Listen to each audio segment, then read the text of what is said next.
It's time for America Outdoors Radio, the show that covers the outdoor scene across the U.S. of A. and the entire continent. Fishing, hunting, conservation, outdoor recreation, and great destinations. We cover it all every week. It's your country, your outdoors. Let's explore it together with your host, John Kruse. Welcome aboard. I don't know about you, but I am getting excited about my summer vacation plan. I'm going to be heading to Puget Sound, that saltwater area that most people associate with Seattle, but I'm going to be further north at Fort Casey State Park. It's a place I go to every other year, every odd year, because the pink salmon are running, and there's a record forecast of pinks, some 7 million coming into the sound this year. Now, Fort Casey was constructed in the 1890s. It's an old coastal artillery fortification, and the fortifications are still there, along with a couple of the old cannon that you can go ahead and see. They overlook Admiralty Inlet, great views of the passing ships. And then there's the fishing. You literally cast right off the beach. And you're casting for pink salmon in the morning, in the evening, and around high tide. These pinks are also known as humpies, and they are a ton of fun. They don't run big. If you get a 5-6 pounder, you've got a really big pink. A lot of them run around the 3-pound, 4-pound range. But they're scrappy fighters, and if you eat them fresh, they are quite good on the grill.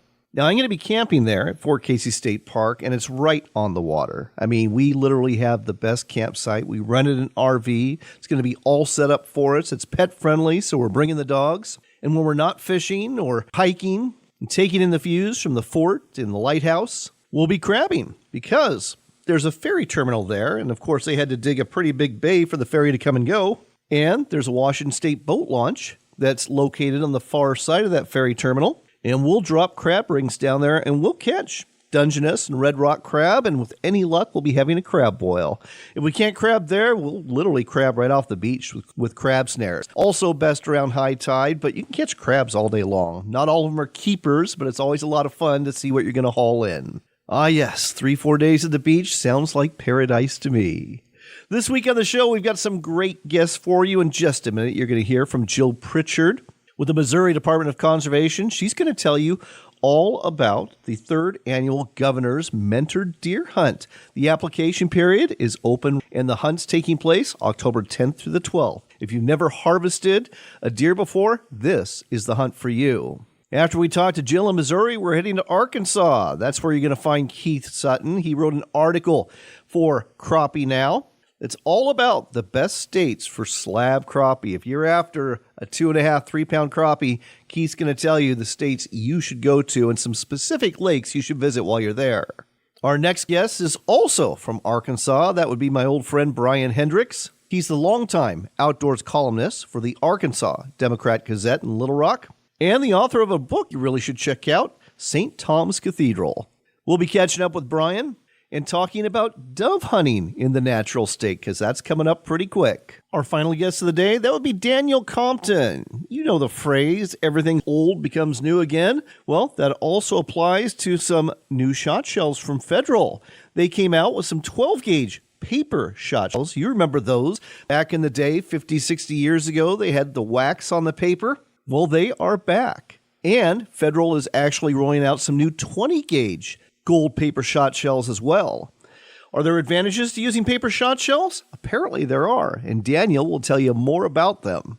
We'll wrap things up with a very interesting conservation story out of Florida about the disappearing gag grouper. It's a troubling situation, and in a large part it's brought on by us as anglers. We are overfishing the population in a big way. This is coming at us courtesy of Frank Sargent, who wrote about this for the Outdoor Wire. Next up on America Outdoors Radio, we are heading to the Show Me State of Missouri because now is the time to apply for the 3rd Annual Governor's Mentored Deer Hunt, taking place October 10th through the 12th. With us here to tell you more about it is Jill Pritchard. She is the News Services Coordinator for the Missouri Department of Conservation. Jill, welcome to the show. Thank you so much for having me, John. Happy to be here. So hunters can apply through August 31st for a chance to harvest their very first deer. And this is a partnership with a number of different organizations, isn't it? It is, yeah. We are so grateful that this is made possible through multiple partnerships with the Conservation Federation of Missouri, through the National Wild Turkey Federation, the National Deer Association, the Missouri Hunting Heritage Foundation, Pheasants and Quail Forever. Multiple partnerships have made this event possible, and we're very grateful. So, folks, again, this is for those who have never hunted before. The deadline to register is Sunday, August 31st. Now, after you register, you're going to get an email, and you're going to be asked to fill out an application. And preference is going to be given to applicants who have never hunted or never harvested a deer before. Now, these Menard hunts are held in a number of counties, but not all counties in Missouri. So the counties they're held in is Audrain, Benton, Howell, Madison, Maries, Phelps, Osage, Pike, Putnam, and Shelby counties. So if you live close to those, your chances are better for being drawn. Now, Jill, these are not for bucks, are they? These are for antlerless deer, is that right? Yes, that is correct. These mentored hunts are going to be taking place during our antlerless deer season, correct? And I understand you actually got to attend one of these mentored deer hunts. I did, yes. During the first mentored hunt, during the inaugural event that we did this in 2023, I actually applied and I was approved. I had never deer hunted before, and I went on my first deer hunt, and it was an incredible experience. I had a great mentor with me the whole weekend. I learned so much about deer hunting, the biology of deer, the tradition of deer hunting. I got to coordinate and meet some incredible people, and it was just an amazing experience where I learned so much about the tradition of deer hunting, and I was successful. I got my first deer, and I was able to eat my own venison, and it was amazing. And so I would encourage anybody who has never harvested a deer before to apply, because it's such a valuable experience, and it's a memory that they'll never forget. All right. Well, folks, if you want to find out more and register, Google Missouri Department of Conservation and add on annual Governor's Mentored Deer Hunt, and I'm sure it's going to land you right to where you need to go, so you can go ahead and apply. You've got till August 31st to do so. Again, the Mentored Deer Hunt is October 10th through the 12th. It's not just a hunt with a mentor, but like Jill said, you're also going to learn about hunting's role in conservation, deer biology, hunting strategies, etiquette, firearm safety, and more. Great way to get into the world of hunting, and hopefully you'll be there for the rest of your life. Jill, love this program, and thanks for sharing this with us today on America Outdoors Radio. Thank you. Allow me to slip in a quick story for you from my friend Scott Linden, who used to host Outdoor Life and Field and Stream Radio, but now he's a television show host with Wing Shooting USA. He's also an author and a podcaster, and he is offering something very special. From September 22nd until the 25th, you can hang out with Scott, go hunting, and learn a lot at the Orvis and Shooting Sportsman-endorsed Heartland Lodge near Nebo, Illinois. Scott is going to help you become a better hunter with his perspective on dogs, birds, strategy, tactics, and why we hunt. On your arrival day, the 22nd, there'll be a welcome reception and a book signing with Scott. On the 23rd and 24th, you're doing full-day hunts, including half a day for each attendee with Scott. There'll be a social hour and then Q&A on September 23rd, and on the 25th, you depart. While you're there, you'll have gourmet meals prepared fresh daily by Heartland chefs, guided hunting, a signed copy of Scott's book, sporting clays, a welcome basket, and a photographer is even going to accompany you on your hunt with Scott and create a commemorative photo book of your hunt. The package price is $3,200, and the number to call, get out your pen here, is 217-734-2526.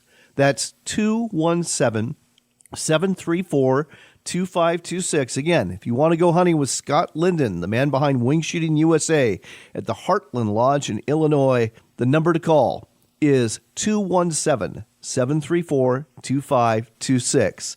Reserve your spot today and let Scott know you heard about it on America Outdoors Radio, because I know he'll really appreciate it, and I know that if you go, you're going to have a lot of fun and learn a lot.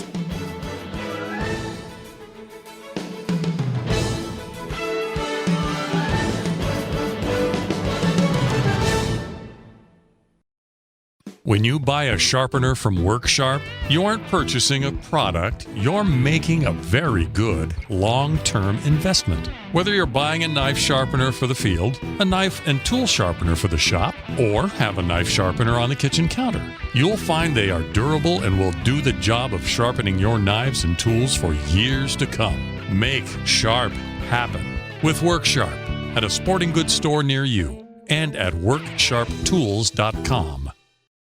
Sticking with firearms and thinking of Christmas already, I've got a great idea for you, and that would be giving somebody a personalized Henry Golden Boy or Golden Boy Silver rifle. Here's what you do. You just buy a Golden Boy or Golden Boy Silver rifle from your local Henry dealer. Think up 20 words that you would like to leave with a loved one for life. Then you purchase a personalized Golden Boy or personalized Golden Boy Silver receiver cover. They'll engrave the message for you at Henry Repeating Arms, make sure it looks great, and you just replace that standard receiver cover with your new personalized one. No gunsmith needed, just 5 screws holds it together.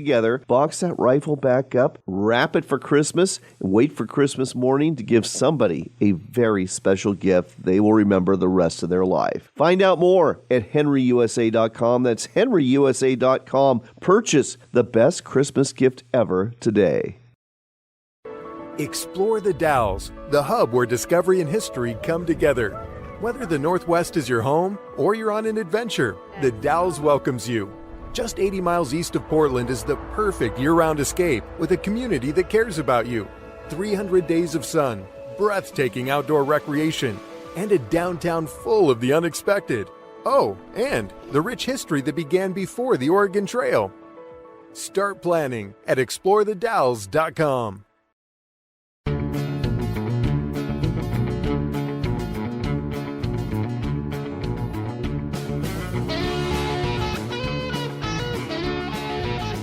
Welcome back to America Outdoors Radio. Our next stop is Arkansas, the natural state. That's where you're going to find Keith Sutton. He is the editor of Catfish Now, a free digital magazine. You can read it anytime. He's also a frequent writer for Crappie Now, and he just wrote an article for Crappie Now about America's top states for slab crappie.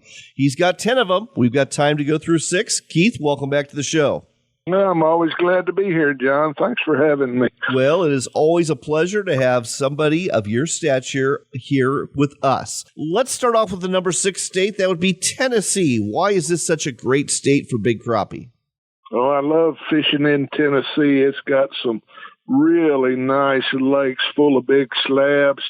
2 of the best are Kentucky Lake, which is one of the biggest lakes in the country, and also Reelfoot Lake over in the western part of the state.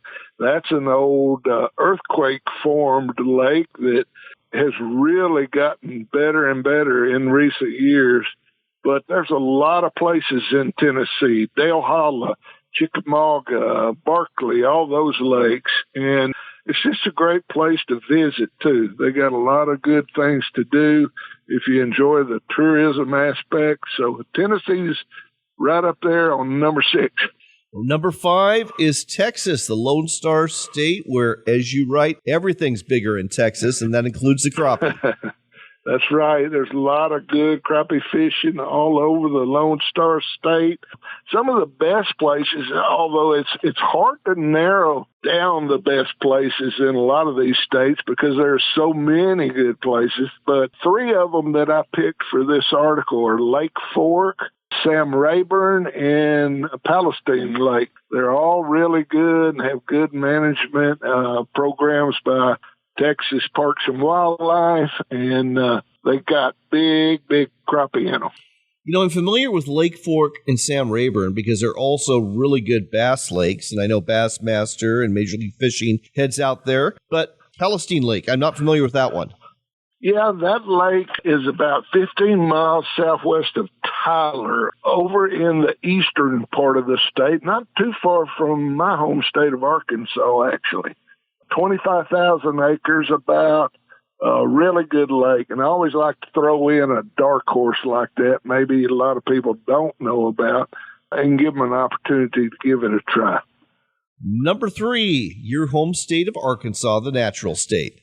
Yeah, let's go back maybe and do number 4. We missed it. Oh, we missed Louisiana. You're right. Oh, we don't want to do that. I'll get in all kinds of trouble. I got so many friends. Yeah, Louisiana's a place that I've spent a lot of my life fishing. My friends and I used to go down every spring and just make a beeline down through the Mississippi River area and fish the oxbows down there. There's places like Yucatan Lake and Old River Lake that are along the Mississippi River.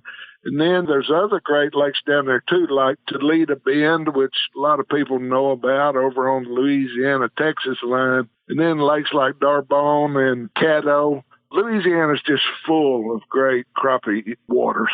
Well, you also mentioned a very uniquely named lake, Poverty Point Reservoir. I guess there's a lot of poor people there, huh?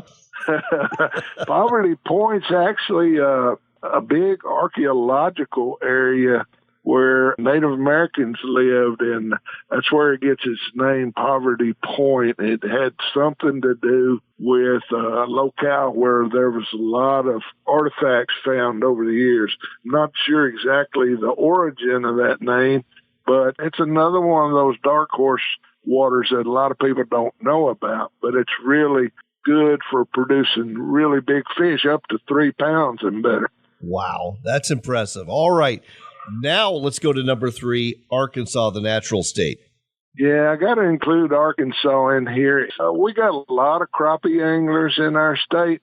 I think crappie ranked maybe number 4 on the list of most popular fish here.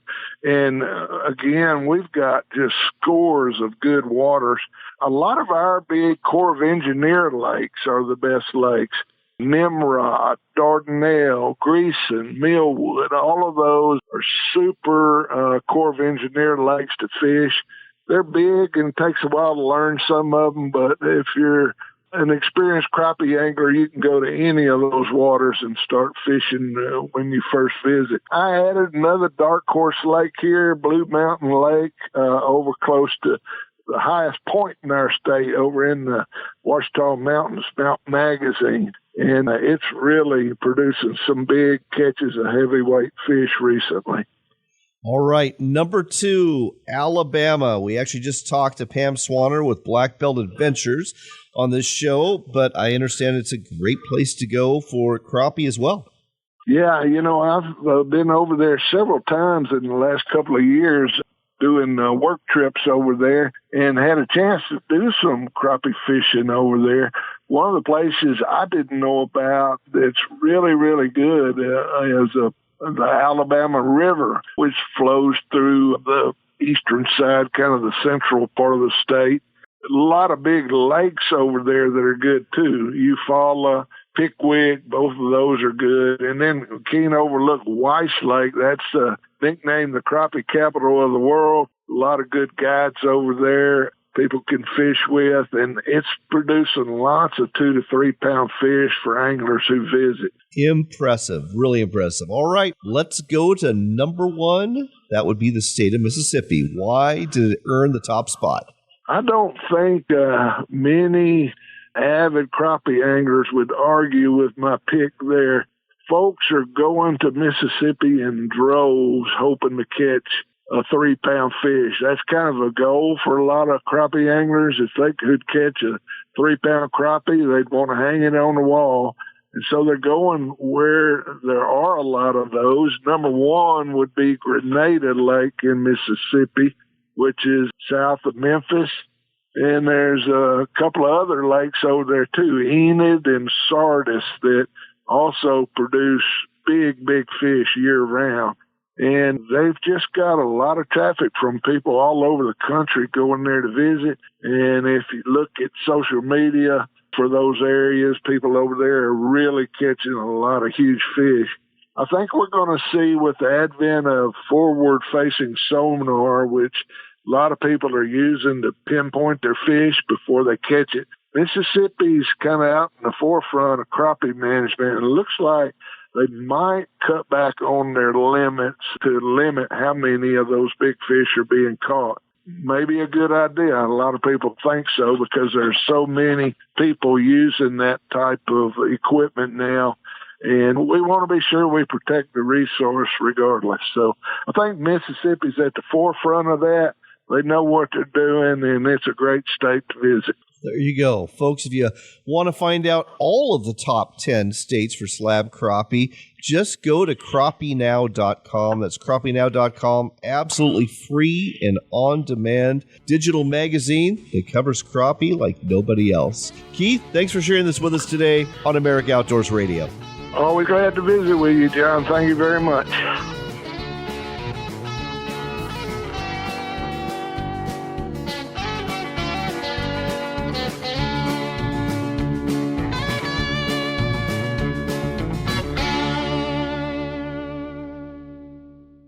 Well, now that you've got some great advice about catching crappie, hopefully you can go out there and catch a whole mess of them. And when you do, you know you're going to have to clean them. And the job gets a lot easier if you have a sharp fillet knife. And how do you sharpen it? Well, with a knife sharpener from WorkSharp. You can either use an electric model. They've got a whole line of kitchen knife sharpeners. I've got one on my counter that I use all the time on my cutlery, including my fillet knife. And I've got a guided field sharpener that I use when I'm out in the field. So if you're at the fish cleaning station or just on the bank of the river or the lake, that works just fine too. Either way, WorkSharp makes your life easier on the water and when you get off the water and need to clean those fish. So look for electric and manual knife sharpeners from WorkSharp at their website at worksharptools.com or at quality sporting goods stores all over the United States. The website again, worksharptools.com. Are you looking to reel in the marketing opportunity of a lifetime? Then set the hook because we've got it right here for you. America Outdoors Radio has sponsorships available, and we offer affordable platforms to reach thousands of listeners interested in fishing, hunting, and the outdoors. Find out more by contacting John Kruse through his website at americaoutdoorsradio.com.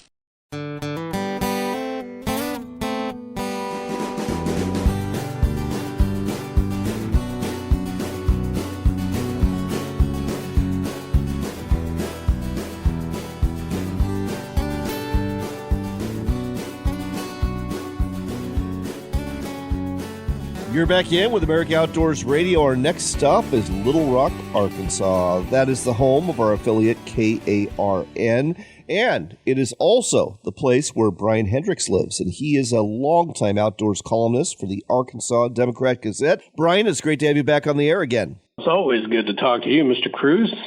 So, how are sales of your book going? They've been going very steady, very good. It's been very well received. You know, it's gotten word of mouth around the country, and it's done, really well. I'm really proud of the way it's succeeded. Well, tell our listeners again a little bit about your book. It's supposedly about turkey hunting, but it's a lot more than that. It is. I call it my pandemic project. I started that at the beginning of the pandemic when I was at a turkey hunting camp in Oklahoma, sitting out by myself, and wrote a column that turned into feature length, that turned into short story length, that just kept on going and eventually became a book. It's just a lot of life lessons. I call it a guidebook in a lot of ways. Redemption and rebirth, forgiveness, just, the things that loss, the things that a person goes through in life, but it's all wound together, through turkey hunting stories. It's kind of like, I would call it a cross between Zen and the art of motorcycle maintenance, and a river runs through it. And what's the title again, and where can folks get it? It is called St. Tom's Cathedral, A Turkey Hunter's Quest for His Best. It's available through Amazon, or, if you want a personalized copy, you can contact me, Bryan Hendricks, brian.hendricks860@gmail.com, and I will take care of you. There you go. And we would be remiss if we didn't mention the fact you are also a co-host on an outdoors radio show in Little Rock, too. Monday nights, Ray Tucker's Arkansas Outdoors on 103.7 FM, The Buzz, from 7 to 8 Central Standard Time. We're in our 10th year, John. I just have to pinch myself to convince myself we've been going that long and that strong.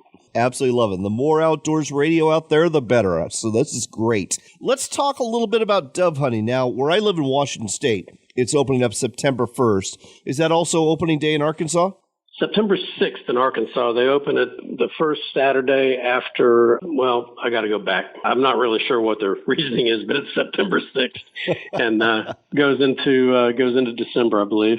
It's in two segments, and actually the later hunt is a lot of times the better one. But yeah, September 6th in the South, opening day of dove season is like a a long-time tradition. Families and friends get together, and it's just a big deal. There's always, everybody breaks for lunch and watches the Arkansas Razorbacks play football on TV, and then, we fry up the doves or grill the doves and have a good old time.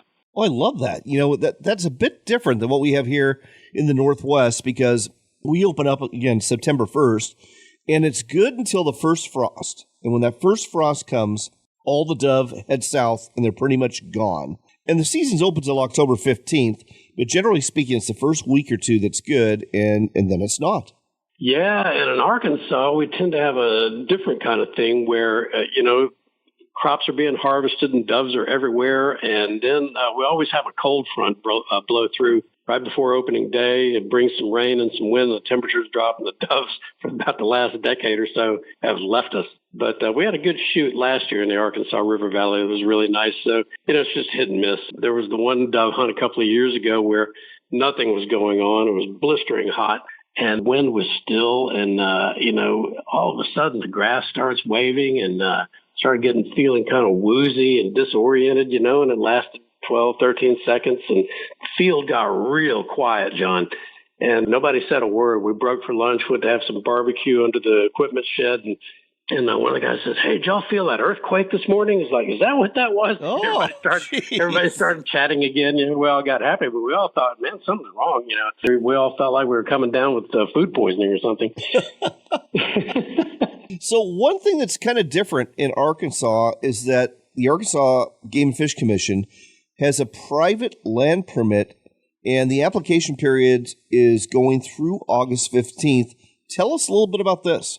That's a really cool program that they have where the Game and Fish Commission here leases private fields from landowners, and they will be 5 of them, I think, planted with sunflowers. One of the sunflower crops failed on one of the fields, so they're topsoiling that one with wheat. But you can apply for a permit at www.agfc.com, and it's a lottery draw, a random draw. If you get drawn, you can take one person with you, and you can hunt a really good field that has been inspected, and you're not going to, there's no chance of running afoul of any state federal regulations. It's going to be all on the up and up. And it's just a really nice thing. There's I think a minimal cost for residents to do that. I believe non-residents can apply too, but and there's a field pretty much in every different part of the state. Oh, I love this. Now, where I live in the Northwest, we've got alfalfa that's just been harvested, and we have wheat that's just been harvested, and the dove are really attracted to that. You've got sunflowers down there. What other crops do you have that dove are attracted to? Dove they love millet and milo, especially milo for where that's grown. But sunflowers is the big thing. If you hunt in the pine country of South Arkansas, and there's been a cutover, a lot of goat weed grows up on those cutovers, and doves really go to that. And we've had some fantastic shoots on pine cutovers that nobody would ever even think to go to because the doves are in there so thick. But mainly they're going to be, in crop country, they're going to be around that, but they love sunflowers. One thing I love about dove hunting is it's really a social event. Duck hunting is competitive. It's first guy in there, especially on public land. You're waving everybody off. Don't come near me. But dove hunting, it's like, hey, pull up a stool, pull up a chair, and let's go ahead and chew the fat and wait for some dove to show up. Amazing how many of the world's political and social problems have been solved on stools just like that, waiting for doves to fly in. This is a time when people see each other for the first time. We might not have seen each other all year, but this is a time when we get together and do that, catch up on what all's been going on in each other's lives, hopefully have a good shoot, but mainly it's more about the fellowship and the camaraderie. Oh, I agree completely. And I love the fact that you're doing barbecues. Now, our big thing when I go dove hunting with my friends is we'll do dove kebabs. We'll go back home and cook them up. But you're cooking them up right there in the field. Yeah, we're cooking them up right there in the field. And that's a traditional thing, too. And you have to keep track of it all, keep track of what all you've gotten. You don't want to go over the limit or, go back out of field and shoot a second limit during the afternoon. So you do have to keep track of your birds and what you've eaten. But yeah, that's what we do. And for people that maybe not into the doves, a lot of them also do fried catfish, fried chicken tenders, baked beans, corn on the cob, all that stuff.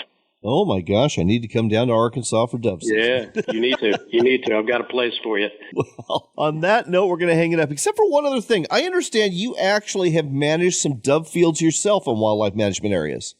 I haven't managed them, but I have hunted them. In addition to the pay fields that you go to, the Game and Fish Commission has, fields at wildlife management areas all over the place. One of them is Rick Evans WMA down in southwest Arkansas, Gala Creek and the Arkansas River Valley. They're just all over the place.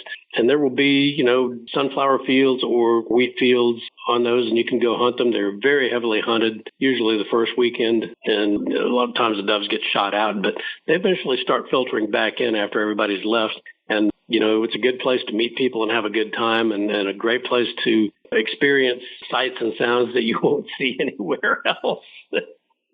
Well, there you go, folks. Dove hunting in Arkansas. Again, the application period for the private permit hunts is going through August 15th. But even if you can't do that, you can go to a wildlife management area, have yourself a great hunt, make some friends, and maybe even enjoy some barbecue. And if you are in Arkansas, or even if you're not, check out Bryan Hendricks' column, the Arkansas Democrat Gazette. He writes it every week, writes some great stuff, and don't forget about his book, St. Thomas Cathedral. Bryan, always a pleasure to have you on America Outdoors Radio. No, always a pleasure to visit with you, John.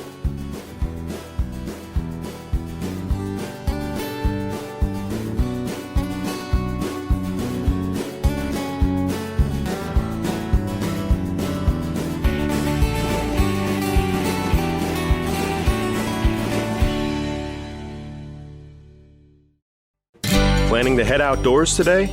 The National Shooting Sports Foundation reminds you to check the fire danger levels in your area. Whether target shooting, camping, or even parking a car with a hot exhaust, remember to take precautions. If you're going shooting in dry conditions, minimize the possible risk of fire by not using steel-jacketed or steel core ammunition, tracer rounds, or exploding targets. As we know, wildfires have many possible causes. Don't be one of them. Let me introduce you to the Camp Chef high-pressure outdoor cooker line. We built this line of cookers with those summer seafood boils in mind. Whether you're looking to boil for a large group or just for the family, there's a high-pressure outdoor cooker built for everyone to enjoy. They come in 4 different sizes, from 30 quarts all the way to 100 quarts. Put that in perspective, that's 15 pounds of crawfish in the 30 quart and 50 pounds of crawfish in the 100 quart. So no matter how large your party is, you'll have the right tool for the job. These all-in-one kits include a high output burner, a boiling pot, and a basket with a twist drain strainer for ease of use. Each cooker is equipped with an electric push-button ignition and a powerful burner for a faster boil. If you're looking for the right tool to take on your next cookout, the Camp Chef high-pressure outdoor cookers are for you. John Kruse here, looking to improve your bottom line as a business that caters to outdoors enthusiasts. You can do so for a very cost-effective price by advertising on America Outdoors Radio. I will tailor a marketing campaign for you, reaching hundreds of thousands of listeners every weekend, tuning into our show on 135 stations in 33 states. We've got a sponsor opening right now, so contact me through my website at americaoutdoorsradio.com, and let's talk about helping you. When you think of Henry Repeating Arms, you likely think of their American-made classic lever-action rifles and beautiful Golden Boy and Tribute Edition rifles. It doesn't stop there, though. Henry also has the Henry Long Ranger and lever-action Supreme models, as well as their Big Boy revolvers, the 9mm Homesteader carbine, and the venerable AR-7 survival rifle. Check out the entire line of Henry Repeating Arms firearms and find an authorized dealer near you at henryusa.com. Hey, I'm Brant, and her name is Sherry. Hello. She's a friend of mine whom we were just praying for because of a surgery she just went through. Yes, and I am very happy about something you actually talk about all the time, which is MediShare. That is right. Yeah. So what was your experience like with MediShare and the healthcare bills? Honestly, Brant, seamless. And what a blessing that is when you're already nervous about a health issue, which I was. Yeah. Members shared my expenses. There were zero problems. And let me tell you, having people pray with you when you call in with your need, that is just... It is refreshing. Yes, that's what it is. What I keep telling people. People love MediShare, and they love saving money. A typical family can save $500 a month. I am very thankful for MediShare. It is so different, and I mean different in a very, very good way. It is good different. Call now. They're easy to talk to, and you can get a price within 2 minutes. Call 855-SHARE-40. That's 855-SHARE 40. 855-SHARE-40.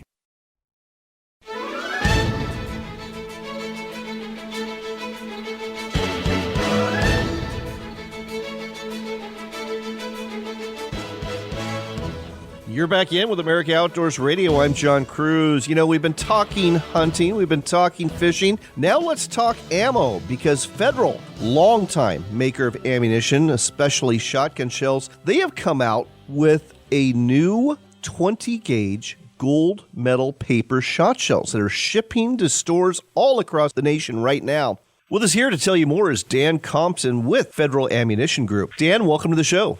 Hey, thanks for having me, John. Let's talk a little bit about paper shot shells and plastic shot shells. When I was a kid, my dad, when I would go hunting, he'd hand me some hand-me-down paper shot shells, waxed paper, and they were pretty old school even back in the 70s when I was hunting them. And they got replaced by plastic shot shells. Why was that? The main reason is that plastic is so much more rigid, and it, adds a lot more protection against moisture. So a paper hull is pretty susceptible to the moisture in the air. And I heard stories, remember my father-in-law was telling me about hunting with paper shells, and he's like, boy, we'd be duck hunting, and he'd drop one in the bottom of the boat, and that thing would just swell up and just look like a grape. It'd just be super fat. They wouldn't fit in your shell. So there's good performance benefits to having a paper shell, but that was probably its biggest weakness, was it just wasn't good against moisture. And as soon as somebody came up with the plastic shot shell, that problem was solved. So it was a pretty fast conversion. I can't remember who the first person to make a plastic shell was, if it was Winchester or not, but it was around 1955, and then or the late 50s. And Federal made their first plastic shell in 1966. And between 1966 and 1970, almost everything converted over except for one line of target shells, and that was all 12 gauge exclusively until, this past year. So it's been almost 60 years that we've had only 12 gauge paper and target loads, and now offering something, some other varieties out there. So here's a question for you. Federal has rolled out these new gold medal paper shot shells in both 12 gauge and now 20 gauge. Why are they making a comeback? Sure. Part of it is kind of the nostalgia of it. We do pretty well with the 12-gauge paper from a sales standpoint. They are expensive. It's a definite craft to making them. And our CEO is a very passionate shooter, Jason Vanderbrink, very passionate shooter, very good skeet shooter. And he's always had a soft spot in his heart for papers. So he put the challenge out to us. He goes, let's do 20-gauge papers along with 12. So that kind of started a few years ago as we started tooling up. The COVID happened, and the ammunition industry went pretty crazy, and so we just got back to it. But part of it was just to kind of revitalize and bring back and see if we can. And then we kind of, there is that nostalgia. A lot of people tell us when we're out, working trade shows at ranges, boy, my first shells, kind of like you said, were Federal papers, and they just have that unique smell. It just makes me remind me of being out with Grandpa or my dad, and that was partially what we were looking forward to, kind of bring some of that nostalgia back. Now, I'm looking at the press release for the 20-gauge gold medal paper shot shells, and it looks like they're really designed for skeet and trap shooting, but I also noticed that the 12-gauge shells in particular have some applications for upland bird hunters. Correct, yeah. So we historically have had the paper target loads, which are going to be anywhere from 1 ounce to 1 ounce and an eighth in all your trap and skeet varieties. But I wanted to bring back something with a little more power and a little more, like if I want to go do a day in the field and I want to shoot at pheasant, grouse, quail, whatever, to give them a few more options. So we went with our most popular in 12 gauge, the ounce and a quarter at 1330 speed is very popular upland load, whether you're at a game farm, whether you're shooting chucker, whether you're shooting, a little heavy for grouse, but it still works, and pheasant. So that's going to cover all your needs in 4, 5, and 6s. And then the 20 gauge is kind of the exciting one because that was what, is new for us this year. And those are at the number, I believe, 1 ounce, 1280s. Yeah, well, and I noticed that you have it in 7.5 shot. And with dove season approaching, that's just perfect. Might have to pick up a box or two myself because I've got a 20 gauge that I love to hunt with on the opener of the dove season. So looking forward to trying these out. Now, let's talk a little bit about some of the unique features of Federal's premium gold medal paper shot shell. What separates it from other shells? A lot of it's the craftsmanship. It's the machines that we make these things on haven't changed much since probably the 1930s. And we have a few people that are kind of dedicated to making paper shells. We have a spec to it, but there is a definite feel and an art to, like the guys will tell you, if we don't have what's called the skiving, right? So when the paper's got to roll over and it has to be smooth along the side. So we thin the paper out to the edge and they can tell with their thumbs whether that's, coming right or not. So one of the benefits that a lot of people talk about paper shooting is that they say it feels like it's softer recoil. And that's kind of a hard one to add like a technical number and say it's this percent. But, our belief is that crimp on the top, when you're crimping the plastic shell down, we crimp the paper down the same way. It takes a little less to open that up. And so I think that's where people are feeling, the shell, the shot's easy to escape the hole a little faster. And so they're a little softer recoil. And I'll say, it's a benefit because people always tell us, they are dipped in a paraffin wax or they're impregnated with a paraffin wax to add some water protection. And it keeps the holes from drying out over time. And when you shoot that is a very sweet and kind of unique smell. So again, the nostalgia piece. Oh, yeah, I agree. Now, something else that's unique about these shells is the wad. It's a one-piece podium wad. What's so special about this? Yeah, so the podium wad was designed a couple years ago. Federal, we've been known to have various wad systems over years, but we wanted to create like a really low recoil, consistently optimized trap and skeet wad. And so we designed this, if you look at it, it kind of looks like an X with a circle in the center of it. So it's got a really nice compression section in it. It seals off the bore really well as it leaves the shell. And you just get a really good, consistent shot pattern out of it. Trap loads and skeet loads, you don't necessarily want too tight, but you don't want them super tight, but you don't want them super loose, and you want it to be very responsive to your choke systems. So whether you're shooting a really open skeet choke or a really tight modify or full choke, and you'll just find that the podium wad's going to be very soft shooting, and it's going to respond to your chokes really well, depending on how tight you want that. Well, I'll tell you what, folks, the Federal Gold Medal Paper Shot Shell sounds like it's definitely an investment worth your time. Whether you're heading out to shoot some skeet, some traps, some sporting clays, or maybe heading out for dove or other upland birds, look for the 20-gauge and 12-gauge paper shot shells from Federal at sporting goods stores near you. The 20-gauge is shipping right now, should be hitting the stores any day now, just in time for dove hunting season and always in time for a day on the range. Dan, thanks so much for sharing this with us today on America Outdoors Radio. All right, thanks for having me. Next, I'd like to share highlights from an article written by Frank Sargent for the Outdoor Wire about vanishing grouper in Florida and why Gulf anglers are catching fewer gag grouper. From Tampa Bay to Pensacola, according to Frank, gag grouper have been long considered almost a sure thing to load a fish box with big, tasty reef fish. However, it isn't that way anymore on much of Florida's western shore. Fish are fewer, and the one anglers are finding are smaller on most days. As a matter of fact, federal regulators have just issued season dates unimaginable a few years ago. Just 15 days from September 1st through the 15th. That's all the time you can fish for gag grouper this year. Frank continues that biologists and anglers both agree gag grouper numbers are down and not just a little. The Gulf of America Fishery Management Council's most recent stock assessment found the population is both overfished and currently undergoing overfishing, a troubling double red flag. Part of the problem lies in the grouper's unusual life history.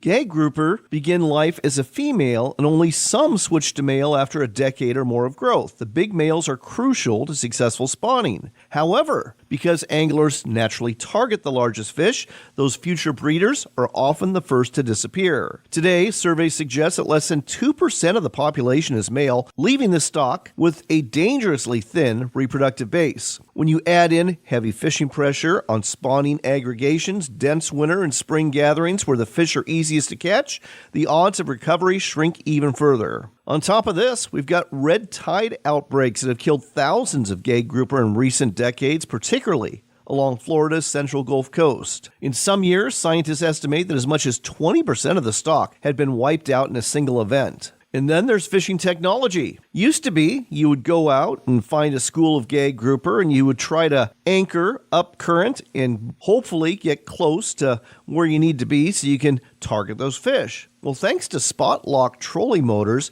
you can stay right on top of them without an anchor. And thanks to better outboard motors, more anglers can safely run 30 miles offshore, often at 40 miles an hour or faster. opening the fishery to tens of thousands more anglers. Layer on modern sonar, and the result is undeniable. Catch efficiency has skyrocketed. What once took all day of searching now can be accomplished in a single stop. And the result of this is that anglers can burn through the annual quota for gag grouper in just days, leading to tighter and tighter seasons. So what's the future for the gag groomer? Well, it depends on finding balance, protecting spawning aggregations, enforcing stricter size limits to let more females turn male, and ever shorter seasons or perhaps none at all. And even with this, scientists say rebuilding could take nearly 2 decades under the strictest management plans. So, if you like to fish for gag grouper, consider giving them a break. They could use it. And on that note, it is time to go. If you didn't get to hear the whole show, just look for America Outdoors Radio. I'll be uploading it as a podcast in the next few days. I also hope you'll check out our website at AmericaOutdoorsRadio.com. We got some great sponsors that support us, and I would love it if you support them too. Until next time, here's hoping you're healthy, here's hoping you're blessed, and do remember this. It is your country and your outdoors, so get out there and enjoy it.